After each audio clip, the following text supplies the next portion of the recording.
I don't really see there's a reason that there should be an argument on the concern of the American taxpayer as to why they should continue to support countries like Jordan, Well, Egypt. and really quick, just to make sure we're not crossing waves here on accident, but like the argument is, I look in my backyard and I see tangible problems, right? I can see the train derailment. I can see the potholes in the road. I can see the hurricanes that hit the East Coast and wiped away entire communities. I can see the aftermath of horrible wildfires or the accidents that are happening because of dust storms. I can see all this, feel all this. It's real in my backyard. Everything we're talking about is quite literally thousands of miles across the world, and it's still billions of dollars going overseas. Instead of focusing on winning arguments, we're teaching the basic fundamentals of sales and marketing and how we can use them to win in the world of politics, teaching you how to meet people where they're at on the issues they care about. Welcome to the Brian Nichols Show. Wow, hey there, folks. Brian Nichols here on another fun-filled episode of the Brian Nichols Show. I am, yes, as always, your humble host, joining you from our lovely Cardio Miracle Studios here in sunny Eastern Indiana. The Brian Nichols Show is powered by our phenomenal sponsors, AMP America. Get the news you need to know about the corporate media bias or fluff at ampamerica.com. And as for the Cardio Miracle, yes, our favorite studio sponsor, they are the best heart health supplement in the world. So if you want to go ahead and learn more how to improve your heart health overnight with, yes, Cardio Miracle, stick around. We're going to talk about that more in today's episode. But first, we're going to go ahead and talk all things Middle East, specifically looking at what's been unfolding over in the greater Israel-Palestine area, the Gaza Strip. And I can't do that conversation alone. So joining me today from Young Voices is Abdullah Hayek. Welcome to the Brian Nichols Show. How you doing? Great, Brian. Thank you for having me. Doing good. Great to have you, Abdullah. Looking forward to today's conversation. But first, do me a favor. Introduce yourself here to the Brian Nichols Show audience and why your focus on the Middle East and specifically what's been going on over in Israel, Palestine, and the Gaza Strip. Thanks, Brian. My name is Abdullah Hayek. I'm an independent Middle East analyst and consultant based here in Washington, D.C. I focus predominantly on the political, economic, and military affairs of the Levant, the Arabian Gulf, and Iraq. And I'm a contributor with Young Voices, and part of that program brought me to cross paths with Brian today. So I'm happy to be here. We're great to have you here. And we're going to talk about your article you wrote, part of Young Voices, that aired over at Real Clear World, talking about the diplomatic masterclass. Say that 10 times fast, Abdullah, from Jordan's king, and specifically talking about what's been unfolding there in the Gaza Strip. He sat down with our president here in America, Donald John Trump, and a lot unfolded there. But before we get into what was the so-called masterclass, do us a favor, set the stage here. What's been going on over in the Middle East, specifically when we look at the Gaza Strip, the Palestinian and Israeli conflict, and why are we even in a conversation right now where your king of Jordan there is having to have a conversation with Donald Trump about potentially taking in refugees or being forced to take in refugees? But help set the stage for us before we get into the meat and potatoes of today's article. Of course. Thank you, Brian. Well, unfortunately, with the heinous act of October 7th by Hamas on Israel, it set forth an unprecedented retaliatory strike on the Strip, which cost the lives of over 46,000 civilians in Gaza. And it has taken a toll not just on that region, but the broader Middle East as a whole. And the ring of fire that Iran set to unleash on Israel spread to Lebanon, to Iraq, to Syria, to the Houthis in Yemen, who are currently taking strikes from U.S. forces. And this has led to many in the West to delve up ideas, try and figure out a solution for this conflict. And of course, with Donald Trump coming into office on January 20th, he, is unique amongst the former U.S. presidents of the 21st century that he has actually addressed the Israeli-Palestinian conflict. He has come forth with a plan, with a solution in his first term, although it was met with opposition, but still his efforts to directly address it are commendable. Now, right now, his second term, his plan includes to solve the conflict on the basis of, displacing the 2 million plus Gazans and relocating them into Egypt and Jordan to create a so-called Riviera in the Middle East. Now, obviously, this is according to the 21st century. You can't simply just relocate 2 million people. So the Arabs and the Arab leaders in general have come up with a plan that, solves the Gaza problem, that, removes Hamas from the decision-making process in Gaza and helps befit everyone's interests and concerns and in the pursuit of peace.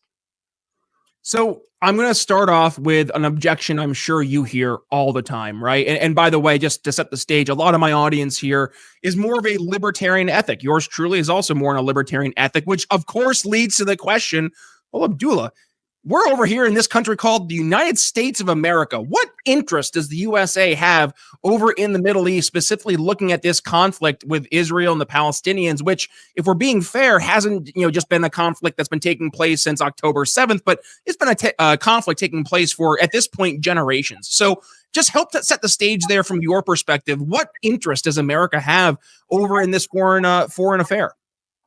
Well, obviously, we hear this all the time. The US is not the police force of the world. But regardless, the US remains the sole superpower on the global stage today. And it does have a direct tie, connection, or influence to every conflict, war, international diplomatic issue in the world today. And including that is the Israeli-Palestinian conflict. Now, the Middle East is the center of the world. It is, the bridge point between Asia, Europe, and Africa. It is a strategic trading location, major source of energy, trade, anything you can imagine. The Middle East has a central point in it. Now, if the issue remains that the United States, follows the pursuit of isolation and withdraws from the Middle East, that power vacuum is immediately going to be filled in by American adversaries such as Russia, China, and most importantly in the region right now, Iran. Now, whether we like it or not, that will affect American interests on the long run, and it resonates with the terrorists that committed the 9/11 attacks in 2001, Al Qaeda. Those groups were not given that much attention prior to 9/11. They were neglected, and eventually they grew enough to become the threat that they became on 9/11. So it's better to remain focused in that region and put all efforts to promote and advance American interests rather than receive any setback like what happened at 9/11. Are you at all concerned, Abdullah, of any unintended consequences here? And let me set the stage there, right? Because we look to American foreign policy, and one needs to look back no further than the past 20 plus years, and it has been, pardon the expression, it's been a cluster F, right? And that's the PG-13 version for the kids playing along at home. But it has been a crap show, a cluster F, whatever you want to call it. And we look at us, to your point, we are the number one superpower in the world, and yet we still couldn't actually make headway in countries like Afghanistan or Iraq, or even go back further to countries like Vietnam, for example, right? So there is a very strong non-interventionist argument, not so much from the argument that you're responding to, that is, well, if we leave, then somebody else is going to fill that vacuum, fill that void. But is it not at the very least fair to say that part of the problem has been our role in playing this world policeman? And I hear you, because if we do step away from this area, there are going to be other forces that will try to step in. But again, is that our main priority here, is to just constantly be there spending all of our money overseas to, I guess, maintain this perception of safety and security? Brian, you said yourself the role. The solution to the whole issue is not withdrawing the role of the United States, but amending it. I've always said whenever we discuss this, that the problem with the United States foreign policy is that it alienates a broader region to appease the interests of a certain group. In the Middle East, you can't alienate the interests of over 500 million people for the sake of a country that has 10 million people. You can work with both of them. You can work in a strategic, partnership-like manner in which all can receive interests that benefit not just themselves, but the United States as well. Now, obviously, with the war in Gaza, the effects of Hamas and Hezbollah and the Ring of Fire and the whole Middle Eastern crisis that started since October 7th, that could have been easily avoided if the United States, throughout the past quarter century, had accelerated and pushed forward the Palestinian statehood issue.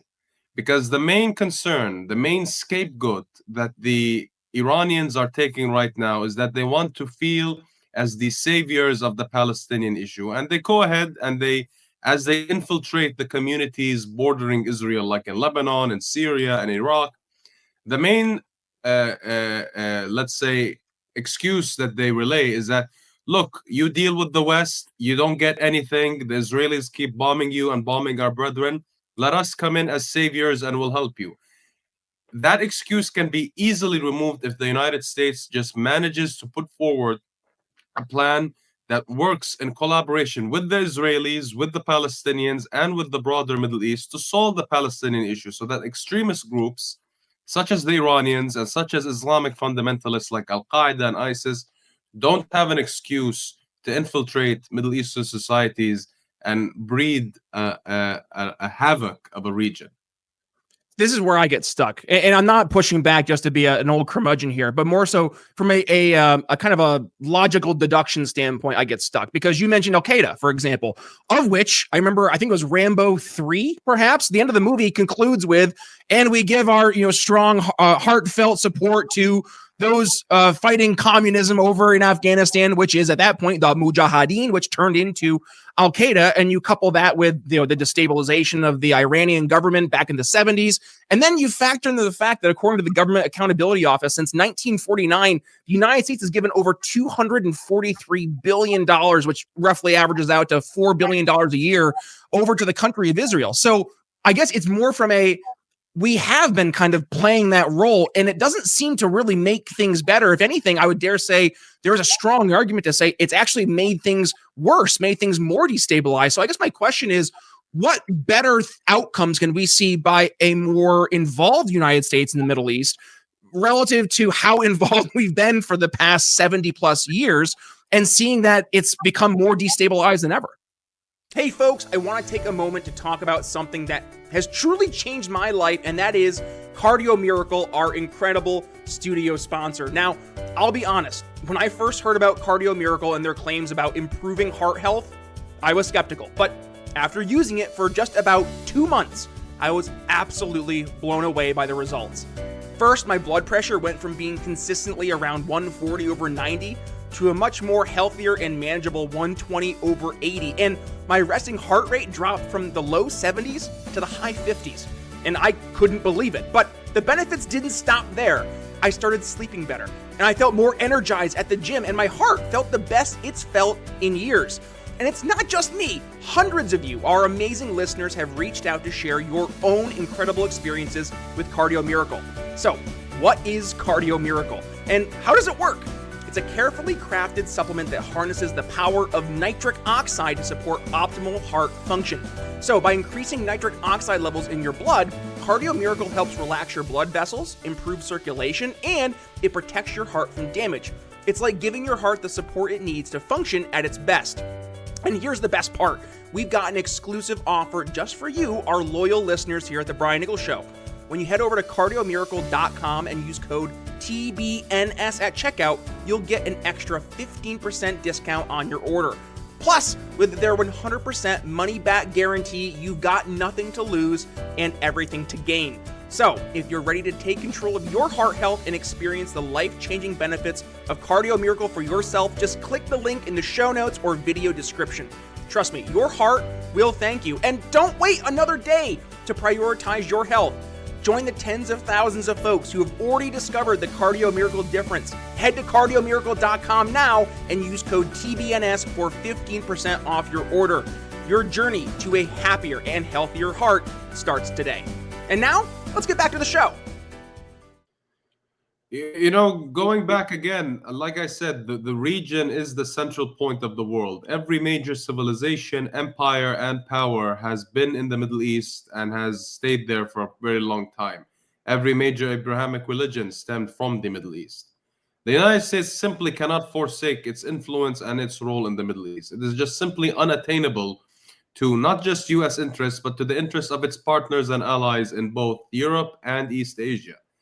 Let's take the oil issue, for example. If oil flow from the Arabian Gulf and the Suez Canal is cut off, there would be a major energy crisis, just like what happened in 1973 after the Arab oil embargo. The United States needs the Middle East, and the Middle East does need the United States even more. Now, how can we circumvent issues like what you mentioned with the Al-Qaeda developing from the Mujahideen, with the Iranian issue? It's that you need to have a partnership mechanism in the Middle East present right now that mirrors that is in Europe today. You need an Arab-like NATO. You need a Middle Eastern-like NATO where unilateralism becomes multilateralism in the Middle East, where partnerships thrive. You can't go in solo in the Middle East anymore. That just doesn't work. We've seen it for the past 70 years, as you've mentioned. We need a creation of a Middle Eastern-like NATO that includes US Arab partners like the Gulf, Jordan, Egypt, Morocco, Israel, Turkey. They need to work together in a collaborative manner to prevent mishaps like October 7th, like the Houthi maritime crisis, like the Iranians in the Gulf. If that framework and coordination is fully implemented, I'm telling you, it's going to be a much calmer region. For the sake of continuing the conversation, I think we're going to have to put a pin in that piece of the dialogue. I want to go back to the main thesis of your article. But I will say I definitely have some more questions. I think you and I should have a follow-up conversation at some point, because I think from just a kind of, not in the debate, just I want to understand better, because there is a lot of, I say a lot of folks, not even in the libertarian camp, just kind of who are starting to pay attention for the first time in their political lives, right? Like I see folks that I've talked to for my entire life. They've never cared about politics. Now they're like, wait, why are we doing XYZ over in XYZ country? Why are, I look at East Palestine, Ohio, which had a horrible train derailment and then toxic sludge going into their water systems. And I see cities like Flint, Michigan. Have they fixed their water pipes yet? Like, I see that stuff. And this is what my friends say. And then I say, and we're spending how much overseas in these foreign conflicts, which, by the way, Abdullah, I think this is where the America first argument that I very much am empathetic with really does, have some legs, because I can see the problems here in my backyard. I can drive an I-70 here in Indiana and see the potholes on my road that are going to destroy my car's wheels and rims. But I see billions of dollars go overseas.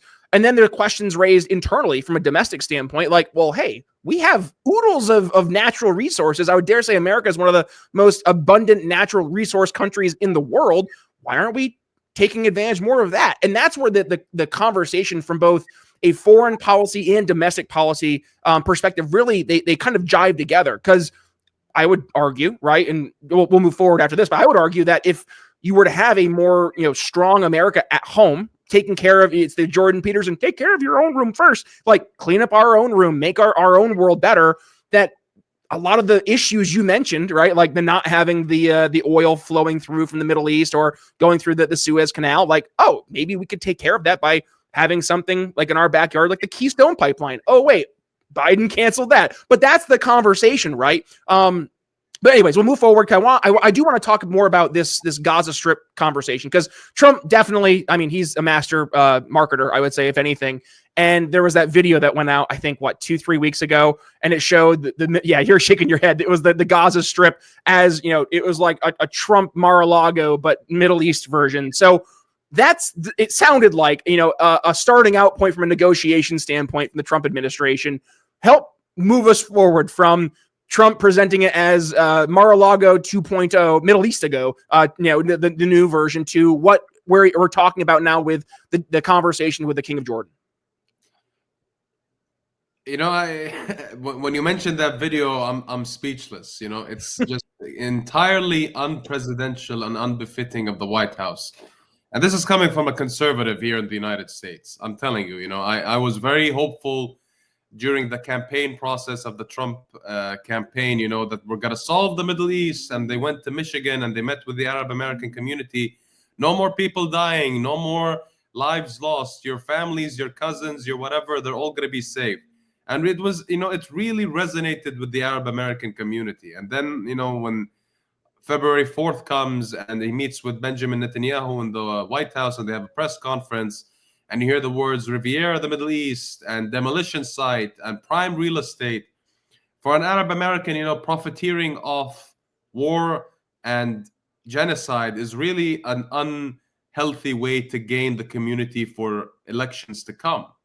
Now, moving back to the Gaza issue itself, like I said, what happened on February 4th, Netanyahu, Trump, they, revealed the Gaza plan. Now, a week later, the King of Jordan, who's usually, the architect of the Arab negotiating process for the Palestinian issue, he was invited to the White House by Trump himself. And this is the fourth time he's been invited by the new administration in the White House, fourth consecutive time. And, first things first, you can obviously say that the way he conducted himself, the way he carried himself was extremely diplomatic. And the first reason I can tell you why is going to two meetings after that. Look at the meeting with Emmanuel Macron of France in the Oval Office. The hand gestures, the shaking hand, pulling back and forth. It was obviously a very tense meeting. And of course, the straw that broke the horse's back was when President Zelensky came into the White House, and we all saw the hostile exchange of words that happened between the Ukrainian President Trump and Vice President Vance. So obviously, the king during that meeting, he was very calm, very confident. It was a very tense environment. Rarely does a press conference be conducted in the Oval Office itself with that much people. It was a cold day. It was very cold in Washington. The fireplace was on. There were at least 40 to 50 people in that room itself. It was a very tense environment. Yet, the king, urging the president and wanting to prevent the falling of Jordanian-American relations, he kept the line perfectly. He kept the friendship he has with the president, which predates him becoming president in the first place. And he maintained the relationship that he needs for the flow of U.S. foreign aid to Jordan. That is a primary benefactor of U.S. foreign aid. And he made sure that he does not alienate his people by falling into the Trump demands that he should just unilaterally accept the displacement of Palestinians. You mentioned the foreign aid. Oh, man, I hate to keep on going back here, Abdullah, but you're mentioning things that just make me question, right? Not so much you, just I'm trying to put this together, because you mentioned creating more or less a Middle East NATO, right? And then the importance of the continued American presence. Give me a solution where America isn't. I know we said earlier, we don't want them to play the policeman of the world, but give me a scenario where you see this NATO of the Middle East, plus maybe Jordan becoming self-sufficient in terms of their ability to fund themselves and their aid not needed from the U.S. What does a world look like where we can at least take a step back out of the Middle East? Well, it's just not attainable. You need to have a presence in the Middle East. And countries like Jordan, where economically they don't provide the world that much. Jordan is one of the very few Arab countries that does not have an oil-based economy. It does not have any natural resources. It is the second most water-scarce country in the world. So really, on an economic level, Jordan doesn't really provide. Unlike the Saudis, when they come to the Oval Office and they buy multi-billion-dollar weapons deals from the United States. What Jordan provides is that it is, first and foremost, a center of stability and security in the region. As I always say, it's a rose garden amongst raging volcanoes, with Syria to the north, Iraq to the east, the Israelis and the Palestinians to the west, and Saudi Arabia to the south. It is a very stable country, and it stems that stability from the relationship that the King of Jordan, a strong U.S. ally, has with his own people. It is a very strong military law enforcement-based culture. Everyone wants to join the army there. Everyone wants to join law enforcement. And they really like that. And a reason that fuels that culture is U.S. support to that country. Jordanian Air Force crewmen, they fly F-16s, American-based. They use M60 Patton tanks in the army, American-made. They ride Humvees, American-made. They all carry around M4 carbines, American-made. So the relationship that has done that has produced a stable Jordan that has sufficed American interests to become a stable center for promoting American interests abroad. For example, there are around 4,000 US personnel stationed in Jordan right now. They are central for the fight against ISIS, for the combating against Iranian expansionism, and for resolving an issue for the diplomatic solution for the Israelis and the Palestinians. So the Jordanians need the Americans and the Americans need the Jordanians. So really what Jordan befits the US primarily is that it is a strong military defense and security partner that really provides a lot. It has included itself and participated in every US-led mission to combat terrorism, to combat authoritarianism, and combat extremism for the past 30 years. And it has done so in a very, very active manner. Okay, I'm not debating. I promise, Abdullah. I have to play my role as I am the show's libertarian today, right? First, it sounds like Jordan is in much more need of America support than vice versa, right? And that's, I think, going across the board here. The conversation is that America basically is the big guy on the street, right? Like we are, even though we don't want to be, we are more or less in your world, the world's policeman. And that is the value we're creating, because not only can we back things up financially, but we also have the brute strength of the American army. But from a sales perspective, so I'm a sales guy by trade, right? Just to set the stage, I'm a messaging guy, I'm a sales guy. And it sounds like your positioning is much more of a sale towards the Jordanian citizens to support America than it is to the American taxpayer who is footing this bill to then in turn support Jordan. And here's my concern from your positioning is that you're going to create the very world of America not becoming non-interventionist, but truly isolationist by selling only to the foreign citizens who are benefiting from America's blood and treasure. And in this case, you're going to lose the support of Bill and John over in Kentucky, who have been voting to support all these different expenditures overseas with the idea that they're getting something in return. But when they continue to see all the problems that are happening here domestically in America, they're going to start to say, you know what? No, maybe I am going to actually actively vote against sending money overseas, against supporting another NATO, actually not supporting a new NATO.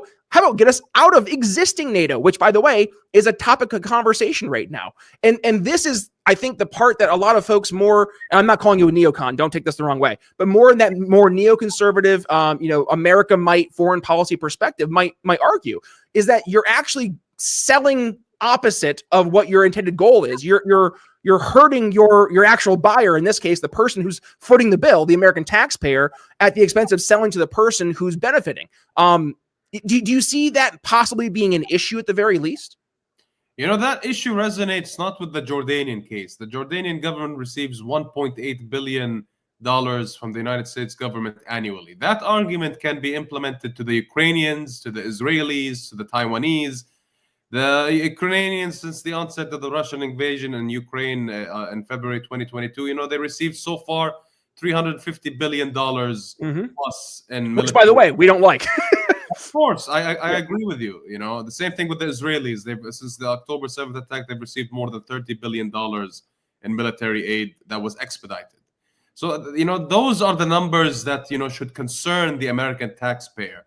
When it gets to $1.8 billion to Jordan and, $3 billion to Egypt, the countries that really have no anti-Americanism in any part of their policy, both internal and foreign, and are staunch U.S. allies, and they provide a significant amount of interest, not just to the U.S., but to the global stage, I don't really see there's a reason that there should be an argument on the concern of the American taxpayer as to why they should continue to support countries like Jordan, Egypt. Well, and really quick, just to make sure we're not crossing waves here on accident, but the argument is, I look in my backyard and I see tangible problems, right?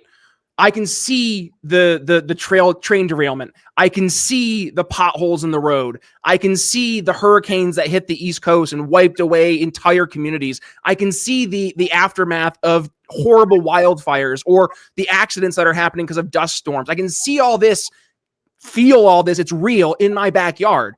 Everything we're talking about is quite literally thousands of miles across the world, and it's still billions of dollars going overseas. And that's the concern. I'm not saying what you're positioning is not correct, but I'm saying in terms of selling it to the average person, they say, hey, Abdullah, that's great, but, and don't take this the wrong way, but I don't care about what's happening over in Israel. I don't care about what's happening in Jordan. I don't care what's happening in Gaza. Not from a humanitarian standpoint. What's happening is horrific in many circumstances. But what I care about as an American citizen, right? And this is where the argument I think you're going to have to really face, right? Is I, as an American citizen, first and foremost, care about America. And it's not to say that I don't see the value of a strong Egypt or a strong Jordan being pro-America, but in terms of how it tangibly impacts me, Mr. American tax-paying citizen, I don't see the real value from that like I would if the American government, instead of giving $1.8 billion to Jordan or $30 billion to Israel, if America said, you know what, let's invest $31.8 billion in just all infrastructure improvements here in America. That's all we're doing, right? That would be a tangible good that the average American can see. And that is the position I want you to think about more, not so much about the because you're going more from the like the foreign policy like conversation that people in our world have. But I'm saying to the average person who's voting, right, to actually decide who's representing me and my interests. And then with that, what are they doing with their votes? I mean, we're even seeing folks like Lindsey Graham starting to change some of their tune when it comes to some conversations in foreign policy, looking at Ukraine, for example. So like, you're seeing that some of these politicians now are starting to feel the pressure from the voting base, who's starting to get much more, not just non-interventionist, but actually kind of isolationist. You know, Brian, I hear you, and I hear that narrative very often. But let me tell you something. Yeah, hit me with it. There's a common misunderstanding that any penny that goes from the United States into that region, the Middle East, is not returned at all. It is completely false. Let me tell you an example. As soon as Trump got into office in January 20, when he had his first inauguration rally in Capital One Arena in Washington, D.C. on January 20th that evening, you know what he said? He said, I just got off a phone call with Saudi Crown Prince Mohammed bin Salman, and he said that he's going to invest $600 billion into the U.S. economy over the next 2 years. And he said, if you make it into $1 trillion, I'm going to come to Saudi Arabia. And a week and a half later, he made it into $1 trillion. And that is just one example of the enormous investments that come from that region into the U.S. as well. Let me give you another example. Trump's first foreign visit during his first administration was in Saudi Arabia as well, May 2017. And he left with a $550 billion arms package that he signed with them there. And, you know, a year after that, in June 2018, Mohammed bin Salman came to the White House, signed a $450 billion arms deal with the United. These create jobs. These help the U.S. economy. So the region does provide services, benefits, interests to the American taxpayer in an indirect way that is not really covered that much. Not to mention, this is a topic of extreme controversy right now, is the role of the Qataris right now, with them donating to numerous universities and supporting scholarships and fellowships. That's a direct support that the American taxpayer receives from that region. There's more examples of that, but I refuse to believe that, it's a one-way street when it comes to money flowing into and from that region. It's a two-way street. Now, like I stand firm to my point, the U.S. relationship with countries like Egypt and Jordan is vital to both of them. The U.S. needs them, and they need the U.S. as well. But, on a fiscal level, the region does provide to the U.S., and it does help the American taxpayer. And I completely agree that, the potholes on the 495 freeway here in Washington are just unimaginable. The other day I was driving on someone threw their beer bottle off the car, and it almost hit, the law and order needs to be revitalized. The graffiti in the streets of Washington, the rusted bridges, the infrastructure, the airports, it all needs revitalization, and that needs to be addressed immediately. I agree. But on the foreign policy aspect, you can't relate an internal policy narrative and implement it on a global stage. It's just unattainable. So help me here in steel manning your position the best you can, right? Like paint the picture, I guess, it for me, if I get what I want, and a lot of folks in the more, we'll say, just America first camp, they get what they want, right? That America starts to pull back globally, and not from a relationship standpoint. We'll still be, friends with as many folks as we can. We'll try to engage in trade with as many folks as we can. But from an investment standpoint, instead of sending literally trillions of dollars over generations over to these foreign countries to invest that here at home in America, like that's not even a conversation from a just a fiscal standpoint of should we be spending that much from an American standpoint, or should that be private sector? That's a whole libertarian conversation for a different day. But let's just say what we have today, right? If that money were to be spent here at home, give me the argument of worst case scenario if I get what I want. Like make me H.L. Mencken, right? Say the average person, they vote, they get what they want and they get it good and hard, right? Like help paint that picture for me so I can at least understand your worst case scenarios.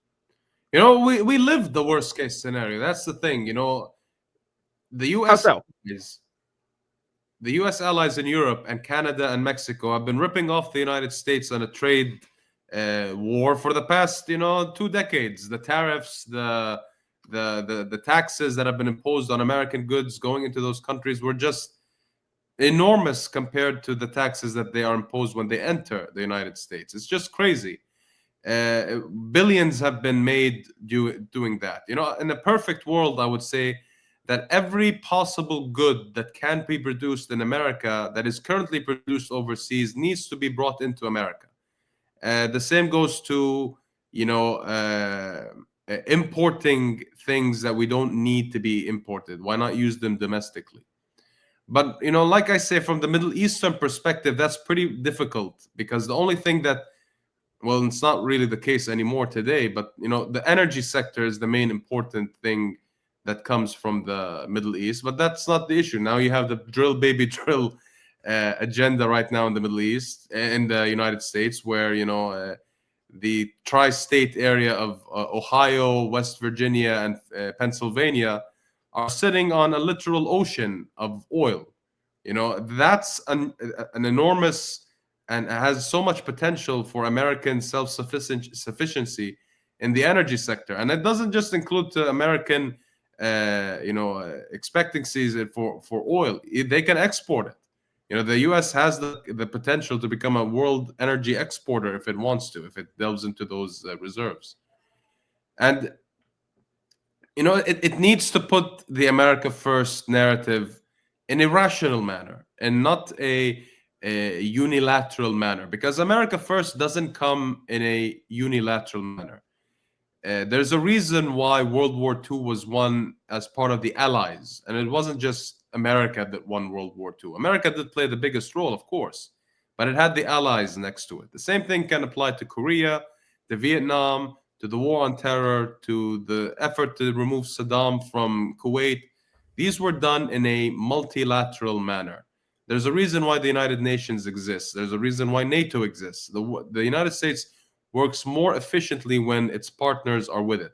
However, it is extremely important to make sure that those allies do not cross the line and take advantage of the United States, because when they do so, they do it in a manner that really dreads out the United States. They really drain out all its capabilities that it can, and it just puts them in a really bad mess. And you can see it right now, with Ukraine, with the whole Israel issue, with Canada and Mexico, back and forth with the slamming of tariffs with Trudeau.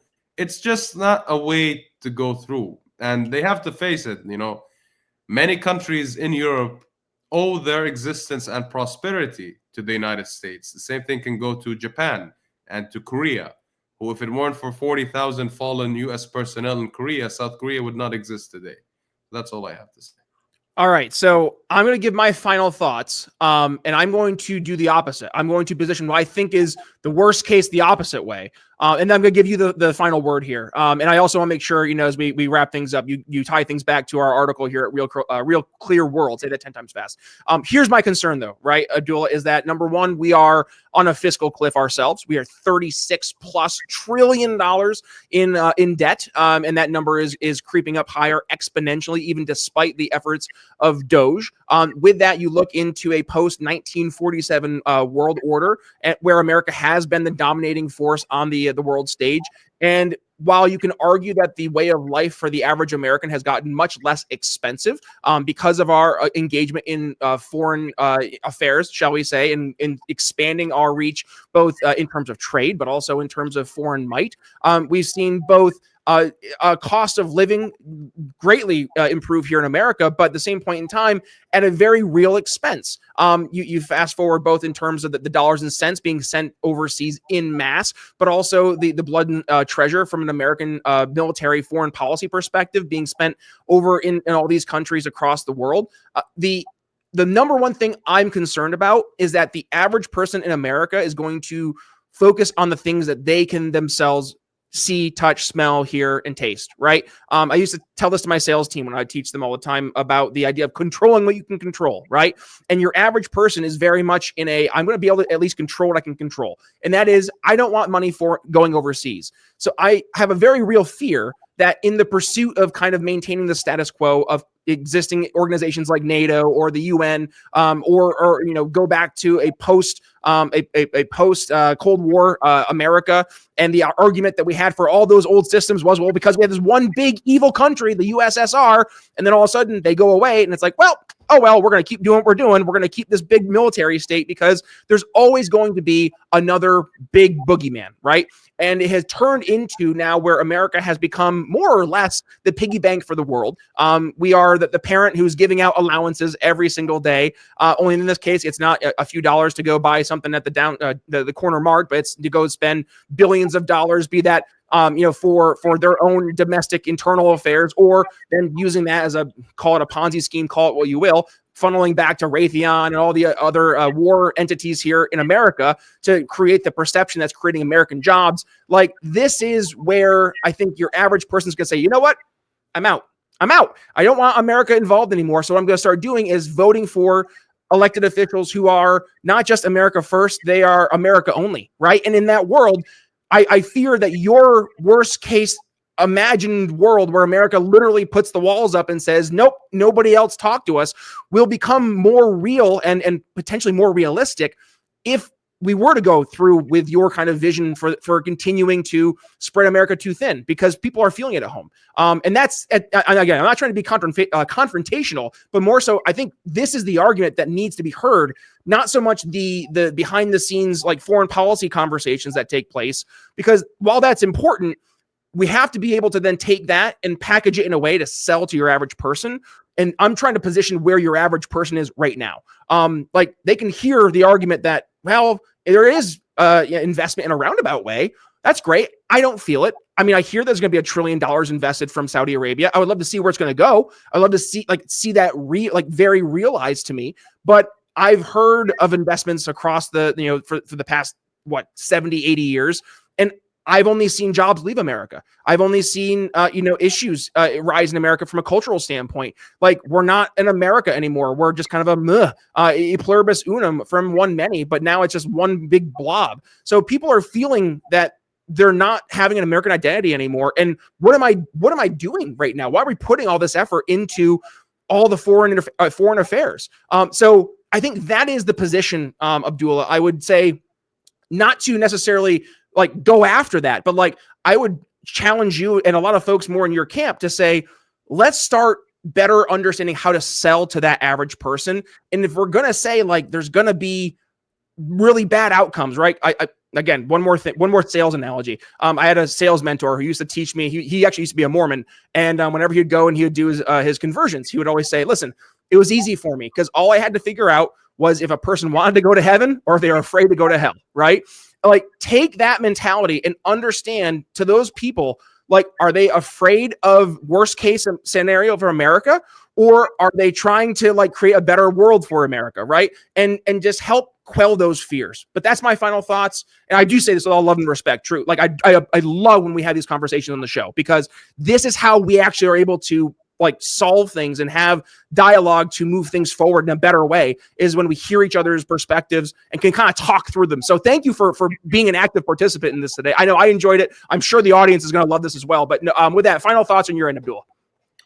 Well, Brian, you've said it all. I completely agree that the United States should tend to its citizens first and foremost. They should come first. They are the priority. But that doesn't mean that, chipping away a little bit from what the foreign imperatives that the U.S. has abroad will immediately resolve the issues that the United States has domestically. It might have an effect to some certain extent, but it would not solve the problem. It is imperative that the United States attends to the domestic issues like infrastructure, like energy, like grocery prices, real estate prices. But the foreign policy aspect is still as vital as it needs, because the United States would not be able to provide the freedoms, the liberties, the luxury lifestyle that most Americans live today in comparison to the rest of the world, had it not been the sole superpower in the world today.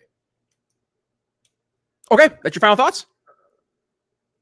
Love it. All right, cool. Abdullah, Real Clear World. Go ahead, give us a quick lowdown. Where can folks find this article? Where can folks go ahead if they want to continue the conversation with you? I'm sure you're going to go into the comments and have a lot of folks either agreeing or disagreeing. Have fun with that. But with that, where folks can go ahead, reach out if they want to follow up after the episode. But also, where can they go ahead and find some more articles written by yours truly? Everything can be found on my Twitter page, now called X, on Hayek99. And I can be reached out through there, and I look forward to hearing anyone's perspectives and opinions. Abdullah, I lied. I have one more question. How many times do you get asked by the more political folk, oh, last name Hayek, like Friedrich Hayek? He is a very distant relative, let's say, 4 or 5 generations ago. But wait, for real? Very, very distant, like ancestral level, let's say. Well, hey, we'll take it, because here we go. This is where we all come together at the end of the show, because this is a libertarian show, right? So you can almost guarantee that there are folks here who are like, hey, at the very least, he's got some libertarian economist blood flowing through his veins. That's what we care about. We'll take the win where we can get it. Of course, I'm happy to hear that. Abdullah, it's been a great conversation. Thank you again for joining in, folks. If you got some value from today's conversation, please go ahead, give it a share. When you do, tag yours truly at B Nichols Liberty. I'll include Abdullah's links for all of his social media in the show notes as well. And by the way, yes, we are available on your favorite podcasting platform. So if you want to listen to the show over on Apple Podcasts, Spotify, YouTube Music, wherever it is you get your podcasts, you can go ahead and do that. Just hit that subscribe button.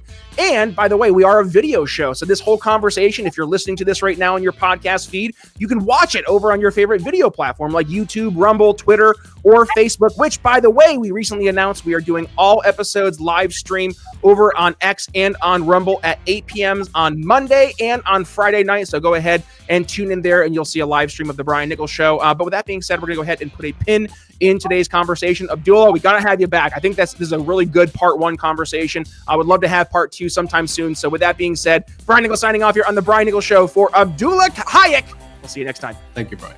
Take care. Thanks for listening to the Brian Nichols Show. Find more episodes at briannicholsshow.com.